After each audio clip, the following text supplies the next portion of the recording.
নমস্কাৰ দেই বন্ধুসকল। আজি তিলৰ লগত গাহৰি বনাবলৈ কৈ আছে ঘৰৰ মানুহে, আজি বনালোঁ আৰু গাহৰিটো মোৰ দাঁত নাইকিয়া মানুহ যে, খাই পেলাই বৰ ভাল লাগে নহয়, সেইকাৰণে বনাই দিলোঁ আৰু।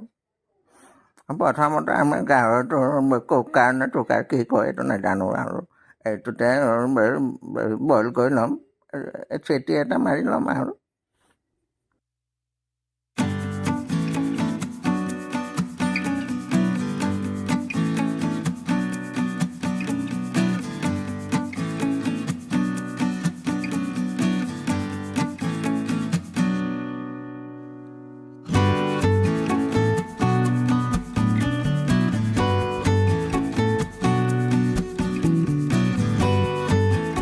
এতিয়া আমি তেলখিনি যে আছে, তেলখিনি ধুনীয়াকৈ টাৱা এখনত আৰু ফ্ৰাই কৰি ল'ম ধুনীয়াকৈ, গৰম কৰি ল'ম অলপ, গৰম কৰিলে খুন্দিবলৈ ভাল হৈ যায়, এইটো খুন্দি ল'ম ধুনীয়াকৈ, এনেকৈ ঘূৰাই ঘূৰাই অলপ গৰম কৰি, এইটো মিক্সাৰ গ্ৰাইণ্ডাৰ নে কি কয় নাজানো, ইয়াতে খুন্দি পিনি গুড়ি কৰি ল'ম আৰু।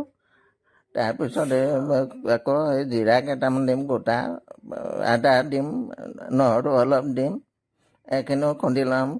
বিলাহী দুটা আৰু পিঁয়াজ দুটা কাটি ল'ম, কাটি পানি আৰু আকৌ গেছটো জ্বলাই পিনি আমি এইখিনি কেৰাহীখন দি ল'ম, কেৰাহীখন দি পিনে অলপমান মিঠাতেল দিম আৰু সৰিয়হ তেল দি পিনে, তেলখিনি দি পিনে তাৰপৰা পিঁয়াজ দুটা কাটি থৈছিলোঁ যে সেই দুটা দি দিম আৰু, দি পিনে অকণমান লৰাই ল'ম ধুনীয়াকৈ।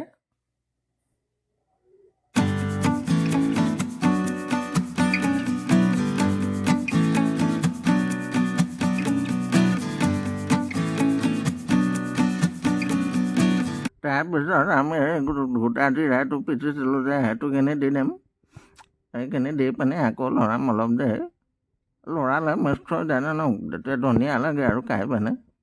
বস্তুটো পিঁয়াজটো অকণমান ৰঙা ৰঙা হ'ব লাগে, তেতিয়ালৈকে আপোনাৰ লৰাই থাকিব। তাৰপৰা কেঁচা জলকীয়া দি দিম দুটা কটা কটা, মই বেছি বুঢ়া হৈ গ'লোঁ যে জ্বলাটো বৰকৈ খাব নোৱাৰোঁ। তাৰপৰা বিলাহীখিনি দি দিম অলপ কটা, বিলাহীখিনি দিয়াৰ পিছত আকৌ লৰাম অলপ, বিলাহীখিনি গলিব লাগিব ন, বিলাহীখিনি নগলিলে বৰ দিগদাৰ হয়। চাওক আপোনালোকে বিলাহীখিনি গলি থাকিলে, এতিয়া বিলাহীখিনি গলাৰ পিছত আকৌ লৰাই ল'ম অলপ দেৰি, লৰাৰ পিছত ধুনীয়াকৈ গাহৰি মাংসখিনি দি দিম নহয় ওপৰত, বৰ ধুনীয়া মাংস, তেলটো খালে বৰ দিগদাৰ হয়, সেইকাৰণে কাঠ মাংসখিনি আনিছোঁ। মাংসখিনি দিয়াৰ পিছত একদম ধুনীয়াকৈ বস্তুখিনি মিহল কৰি দিম, মিলাই দিম, অলপ দেৰি লৰাই ল'ম নহয়। মছলা পাতি বৰকৈ নিদিওঁ, অকল হালধি নিমখ দিয়ে খাওঁ আৰু আদা নহৰু, মছলা বৰ খাব নোৱাৰোঁ যে, মছলা বেছি খালে জানে আৰু বুঢ়া হৈছোঁ এতিয়া, বাথৰুমৰ পৰা ওলাবলৈ দিগদাৰ হৈ যায়। এই হালধি অকণমান দিলোঁ, হালধি দিয়াৰ পিছত অলপ নিমখটো আপুনি যিমানটো খায় সেইটো হিচাপত দি দিব আৰু। তাৰপৰা হালধি নিমখখিনি ধুনীয়াকৈ লৰাই পিনি মিহলাই ল'ম ভালকৈ। তাৰপিছত আলু কেইপিচমান কাটি থৈছিলোঁ তাকে দি দিম আৰু, আলুখিনি অলপ বুঢ়া হৈছোঁ, দাঁত নাই, আলুটো খাই ভাল লাগে বাৰু, সেইকাৰণে আলু অকণমান দি পিনে আকৌ লৰাই দিম ভালকৈ, লৰাই দিয়াৰ পিছত সেইটো আলু এপিচ উপৰিয়া পৰিলে, এনেকৈ লৰাইছে লাহে লাহে লৰাই হাত চাত কঁপি থাকে, আলু চালু উপৰি পৰে আৰু। তাৰপিছত অলপ দেৰি ঢাকনটো দি দিম, ঢাকনটো দিয়াৰ পিছত আকৌ ঢাকনটো উঠাই চাম, তো মালটো বনি হৈছেগৈ আৰু, অলপ চলপটো হৈছে, আকৌ লৰাই দিম অলপ ভালকৈ, লৰাই থাকিলে মাংস সদায় লৰাই থাকিলে খাবলৈ ভাল হয়। তাৰপিছত আকৌ দিম ঢাকোনখন, ধুনীয়াকৈ ঢাকোনখন আকৌ লগাই দিম, এই ঢাকোনখন লগোৱাৰ পিছত আকৌ ঢাকোনখন অঁতৰাই পিনে আকৌ লৰাম ভালকৈ, লৰাই পিনে আমি যে পিছি থৈছিলোঁ তেলখিনি, আৰু তেলখিনি দি দিম আৰু, তেলখিনি দিয়াৰ পিছত আকৌ লৰাম,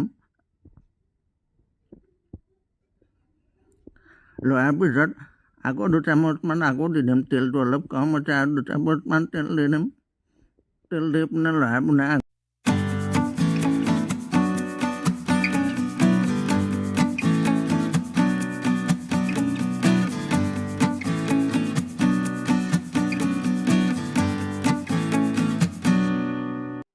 তাৰপিছত মিহল হ'ব লাগিব নহয় তেলখিনি ভালকৈ, আৰু আলুকেইটাও সিজিব লাগিব। সেইকাৰণে পানী দি দিম অলপ, পানী দুকাপমান দিলে হ'ব আৰু ধুনীয়াকৈ লৰাই মেলি আকৌ ঢাকোন দি দিম 10 মিনিটমানৰ কাৰণে। এই ঢাকোনটাতো দেখিছে আপুনি, মোটামুটি মাংস হৈ গৈছে আৰু খাব পৰা দেখে। বনাই থাকোঁতে খাওঁৱে লাগিছে মোৰ একদম। তাৰপিছত আৰু ধুনীয়াকৈ জালুক অলপ পিচি থৈছিলোঁ, জালুকখিনি দি দিম। দি পিনে আকৌ অকণমান মিহলাই দি দিম। মিহলাই পিনি আকৌ 5 মিনিটমানৰ কাৰণে ঢাকোনটো দি দিম আৰু।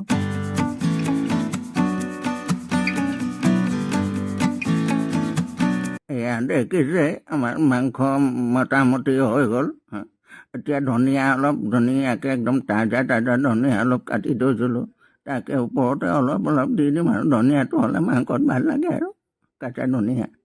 ধনিয়া দিয়াৰ পিছত দেখিলে আপোনালোকে এয়া মাংস ধুনীয়াকৈ হৈ গ'ল। এতিয়া দবাই খাম আৰু, বুঢ়া মানুহ সদায় ক'তনো খাবলৈ পাওঁ, কেতিয়াবা খাওঁ আৰু গাহৰি, নহ'লে বৰ চিঞৰ বাখৰ লগাই ঘৰত।